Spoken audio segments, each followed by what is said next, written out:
Hello students, तो आज हम कंप्यूटर ऑर्गेनाइजेशन एंड आर्किटेक्चर का एक न्यू टॉपिक डिस्कस करेंगे जो कि है कंप्यूटर रजिस्टर्स। जैसे कि मैंने आपको लास्ट लेक्चर में जब हम इंस्ट्रक्शन कोड्स की बात कर रहे थे तो मैंने आपको बताया था कि जब भी सीपीयू काम करता है तो वो रजिस्टर्स के साथ काम करता है और रजिस्टर्स हमारे पास डिफरेंट टाइप्स के होते हैं।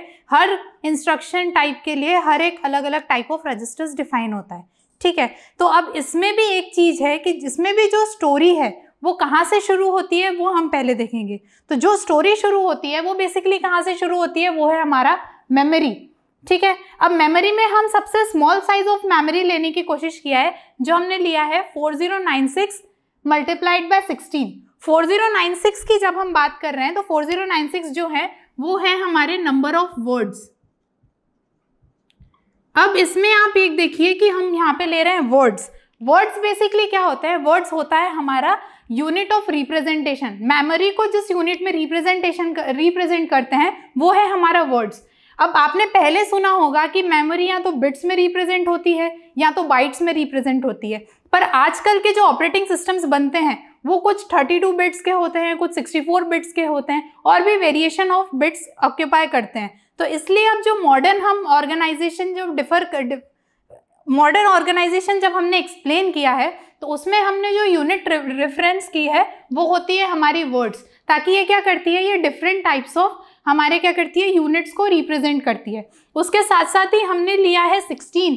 तो 16 जो रिप्रेजेंट करता है ये है हमारा वर्ड का साइज, मतलब जो एक पर्टिकुलर जो वर्ड हम यूज करेंगे वो कितने बिट्स का होगा, वो हमारे 16 बिट्स का होगा। तो इसी के अकॉर्डिंग्स हम क्या करेंगे, हमारे जितने भी इंस्ट्रक्शंस हैं या जितने भी रजिस्टर्स हैं उन रजिस्टर्स का साइज और रजिस्टर्स का साइज रिकॉग्नाइज करेंगे कि वो कैसे उनका साइज वेरी किया है। तो सबसे पहले अगर हम बात करें तो हमारे आते हैं address registers. Address registers basically क्या करते हैं, वो हमारा जो मेमोरी में जो डेटा है वो किस पर्टिकुलर एड्रेस पे स्टोर्ड है उसको फैच करने का काम करते हैं। तो सपोज हम एक एग्जाम्पल लेते हैं। हमने एग्जाम्पल लिया कि ये हमारी मेमोरी है और मेमोरी में डिफरेंट टाइप्स ऑफ स्लॉट्स हमारे पास दिए हुए हैं, जहाँ पे डिफरेंट टाइप्स ऑफ ब्लॉक्स हैं जहाँ पे हम क्या करते हैं, हमारा डेटा स्टोर कर सकते हैं। अब हमने बात करी कि हमारा जो मेमोरी ब्लॉक है वो कितने स्टोरेज का है, वो 4096 स्टोरेज का है। उसका मतलब क्या हुआ कि वो कितना स्टोर करता है, 2 to the power 12 यूनिट्स को वो स्टोर करता है। और हर पर्टिकुलर ब्लॉक में कितने बिट्स हैं, हमारे पास 16 बिट्स हैं। तो ये जितने भी बिट्स का जो स्टोरेज होगा वो 16 बिट्स का होगा। तो वो कैसे स्टोर होगा, सबसे पहला जो यूनिट होगा वो कुछ ऐसे होगा 000 अप टू 0 जो 16 बिट्स के होंगे। नेक्स्ट होगा 000 अप टू जिसका लास्ट बिट होगा 1। ऐसे ही जो सबसे लास्ट बिट होगा वो 111 जिसका सबसे लास्ट बिट भी होगा 1। तो इस हिसाब से हमारा क्या होता है, मेमोरी स्टोरेज होता है। अब हम बात कर रहे हैं हमारे एड्रेस रजिस्टर की। एड्रेस रजिस्टर क्या बताएगा कि हमारा जो भी डेटा है वो किस पर्टिकुलर एड्रेस पे स्टोर्ड है। इसका मतलब क्या, वो काम कर रहा है एड्रेस के साथ। और हमने बताया मतलब कि हमने ये बताया कि हमारा मेमोरी कितने का है, हमारा मेमोरी है 2 to the power 12 बिट्स का, ठीक है, इतने यूनिट्स का है। तो हमारा एड्रेस रजिस्टर का जो लिमिट है या एड्रेस रजिस्टर की जो मेमोरी है वो कितनी होनी चाहिए, वो भी होनी चाहिए हमारी 12 बिट्स की, ठीक है। वैसे ही नेक्स्ट हम बात करेंगे डेटा रजिस्टर की। डेटा रजिस्टर नाम से रिफर कर रहा है कि वो क्या करेगा, वो कोई भी मेमोरी का डेटा स्टोर करने का काम करता है कोई भी मेमोरी में। तो जब हम डेटा की बात कर रहे हैं तो हमने बात करी कि एक पर्टिकुलर ब्लॉक में कितने बिट्स ऑफ डेटा हमारे पास स्टोर हो रहा है, 16 बिट का डेटा स्टोर हो रहा है। तो डेटा रजिस्टर जो ऑक्यूपाई करेगा वो 16 बिट की मेमोरी ऑक्यूपाई करेगा, जो कि चलेगी 0 से 15 तक। नेक्स्ट हम बात करें तो नेक्स्ट होते हैं हमारे पास अक्यूमुलेटर रजिस्टर्स। अक्यूमुलेटर रजिस्टर्स क्या करते हैं, ये जनरल पर्पस रजिस्टर्स होते हैं जो या तो कभी कोई रजिस्टर से ALU की अगर हम बात करें या ALU से किसी मेमोरी में इंस्ट्रक्शन फ्लो करने की बात करें या डेटा फ्लो करने की बात करें तो उसके बीच में जो छोटे छोटे हमें यूनिट स्टोरेज यूनिट्स का काम पड़ता है, वो स्टोरेज यूनिट्स के काम के लिए हम क्या करते हैं, अक्यूमुलेटर्स को यूज करते हैं। तो अक्यूमुलेटर्स भी बेसिकली क्या कर रहे हैं, डेटा पे काम कर रहे हैं। तो अक्यूमुलेटर्स भी कितने यूनिट का डेटा खुद में स्टोर करेंगे, 16 बिट्स का। नेक्स्ट हम बात करते हैं प्रोग्राम काउंटर्स की। प्रोग्राम काउंटर्स जो एक स्पेशल टाइप ऑफ रजिस्टर्स होते हैं जो खुद में जो नेक्स्ट इंस्ट्रक्शन होने वाला रहता है उसकी वैल्यू स्टोर करके रखते हैं। जैसे कि हम ये बात करें कि अभी हमारा इंस्ट्रक्शन चल रहा है I1 जो किसी पर्टिकुलर 1000 मेमोरी लोकेशन पे स्टोर्ड है। अब इसके जस्ट बाद कोई एक इंस्ट्रक्शन एग्जीक्यूट होना है I2 जो किस मेमोरी लोकेशन पे है, 1001 मेमोरी लोकेशन पे। तो प्रोग्राम काउंटर के पास क्या वैल्यू होगी, 1001। वैसे ही नेक्स्ट I2 के बाद नेक्स्ट इंस्ट्रक्शन स्टोर होना है जो कि है I3 जो काम कर रहा है 1002 मेमोरी लोकेशन पे।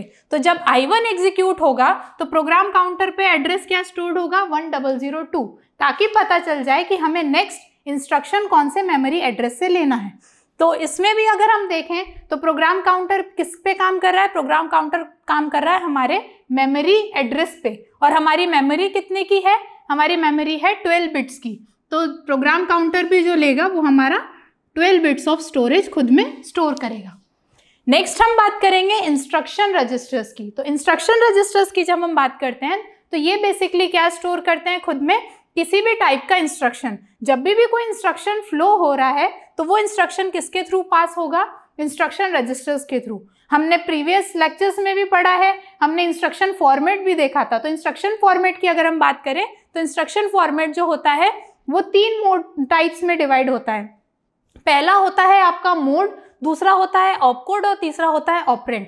और बेसिकली जो इंस्ट्रक्शन बना हुआ है, जो मेन पर्पस जो उसका काम करता है वो काम करता है ऑपकोड और ऑपरेंड से। तो यही जो फॉर्मेट होता है ये फॉर्मेट इस इंस्ट्रक्शन रजिस्टर के अंदर डिफाइन होता है, जो कि इंस्ट्रक्शन रजिस्टर्स भी क्या करता है, डेटा से रिलेटेड है। तो इंस्ट्रक्शन फॉर्मेट जो भी होता है वो भी हमारा 16 बिट का फॉर्मेट होता है। अब ये 16 बिट इन 3 बिट्स में कैसे डिवाइडेड है ये हमें देखना पड़ेगा। ठीक है, अगर सपोज हम कोई भी इंस्ट्रक्शन देते हैं, हमने सपोज इंस्ट्रक्शन दिया है कि हमें ऐड करना है और ऐड 405 दिया हुआ है नॉर्मल इंस्ट्रक्शन। तो इससे मतलब क्या समझ में आएगा कि हमें क्या करना है, जो यहाँ पे ऐड है, ऐड मतलब क्या है, हमारा ऑपरेंड। और 405 क्या है, 405 हमारा पर्टिकुलर कोई एक मेमोरी एड्रेस है जिस पे हमें क्या करना है, जाके फिर वहां से हमें क्या लेना है, हमारे ऑपरेंड लेना है। तो यहाँ पे भी हम इस 405 की जो बात कर रहे हैं ये है हमारा मेमोरी एड्रेस। तो जब हम मेमोरी की बात करते हैं तो हमारा मेमोरी कितने बिट्स का होता है, मेमोरी होता है 12 बिट्स का। तो हमारा ऑपरेंड भी कितने बिट्स का होगा, 12 बिट्स का। नेक्स्ट अगर हम बात करें मोड की, तो मोड हमारा सिंगल बिट यूनिट होता है, या तो ये 0 होगा या तो ये 1 होगा, जो कि बताता है 0 मतलब होता है डायरेक्ट एड्रेसिंग। डायरेक्ट एड्रेसिंग मतलब कि हमारा जो ऑपरेंड है वो डायरेक्टली किसी पर्टिकुलर मेमोरी लोकेशन पे स्टोर्ड है। 1 मतलब होता है इनडायरेक्ट एड्रेसिंग। इनडायरेक्ट एड्रेसिंग का एग्जाम्पल हम अभी देख रहे हैं जो कि हमने लिखा ऐड 405। इनडायरेक्ट एड्रेसिंग का मतलब ये क्या हुआ कि मेमोरी में कोई ऐसा पर्टिकुलर लोकेशन होगा जहां पे हमारे ऑपरेंड्स स्टोर्ड है। तो फिर क्या करेगा, ये 405 लोकेशन से फ्लो होके उस मेमोरी एड्रेस पे जाएगा जहां पे बेसिकली हमें क्या करना है, हमारा ऑपरेंड का कैलकुलेशन परफॉर्म करना है या जहां से हमें ऑपरेंड्स को फैच करना है। इसलिए क्या होगा कि अगर ये 1 बिट का होगा तो बचे हुए जो ऑपरेंड्स हैं वो क्या है, वो हमारे 3 बिट्स के हैं। तो इस प्रकार से क्या होता है, हमारा पूरा इंस्ट्रक्शन रजिस्टर या इंस्ट्रक्शन रजिस्टर में स्टोर्ड होने वाला इंस्ट्रक्शन फॉर्मेट डिफाइन होता है। नेक्स्ट अगर हम बात करें तो वो होते हैं टेम्पररी रजिस्टर्स। टेम्पररी रजिस्टर्स किसी भी टेम्पररी डेटा को स्टोर करने का काम करते हैं। अगर हम बात करते हैं ऑपरेटिंग सिस्टम की, तो ऑपरेटिंग सिस्टम बेसिकली क्या करता है, खुद में उन्हें पेजिंग के लिए या सेगमेंटेशंस के लिए हर अलग अलग चीज़ों के लिए कुछ बफर्स यूज़ करने पड़ते हैं, कुछ टेम्पररी डेटा यूज़ करना पड़ता है, ताकि इन केस अगर कभी कोई रिसोर्स ख़राब हो जाए या अगर कभी कोई सर्वर हमारा काम करना बंद कर दें, तो उसके लिए क्या होता है कि हमें टेम्परेली को हमारा डेटा कहीं स्टोर करके रखना पड़ता है। इफ़ अगर हमारा डेटा 80% काम कर गया है, 20% बचा था, उतने में हम जिस रिसोर्स के थ्रू काम कर रहे थे वो रिसोर्स हमारा काम करना बंद कर दिया, तो हमारा जो 80% काम हुआ था वो हमारा सेव रहना चाहिए। तो इन सब के लिए हम क्या करते हैं, एक टेम्पररी रजिस्टर्स यूज़ करते हैं जो क्या करते हैं, हमारा टेम्पररी डेटा रखने का काम करते हैं। तो यहाँ पे भी हम डेटा की बात कर रहे हैं। डेटा हमें पता है क्लियरली 16 बिट्स का होता है, तो हमारा टेम्पररी रजिस्टर्स भी 16 बिट का डेटा खुद में स्टोर करेगा। नेक्स्ट हम बात कर रहे हैं इनपुट रजिस्टर्स की।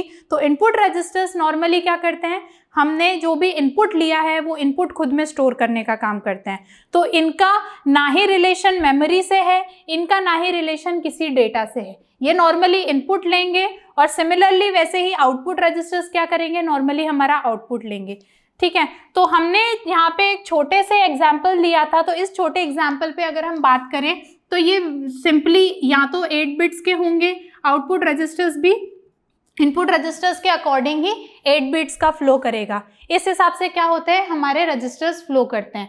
अब आप नेक्स्ट लेक्चर में पढ़ेंगे कि हमने टाइप्स ऑफ रजिस्टर्स देख लिए, तो हमने ऑपरेंड इंफॉर्मेशन इंस्ट्रक्शन फॉर्मेट्स देख लिया, उस हिसाब से क्या हमारा कैसे फ्लो होता है, ये पूरा जब सीपीयू में जाता है, एएलयू इन पे काम करता है, तो ये इंस्ट्रक्शंस कैसे फ्लो होते हैं, इनमें क्या क्या हर इंस्ट्रक्शन रजिस्टर में कैसे वैल्यू स्टोर करी जाती है, या एड्रेस रजिस्टर्स में कैसे एड्रेस स्टोर किया जाता है, कैसे हमारे गेट्स चलते हैं। तो इन सब की जब हम बात करेंगे तो उसके लिए आपको नेक्स्ट लेक्चर हमारा देखना पड़ेगा। Thank you.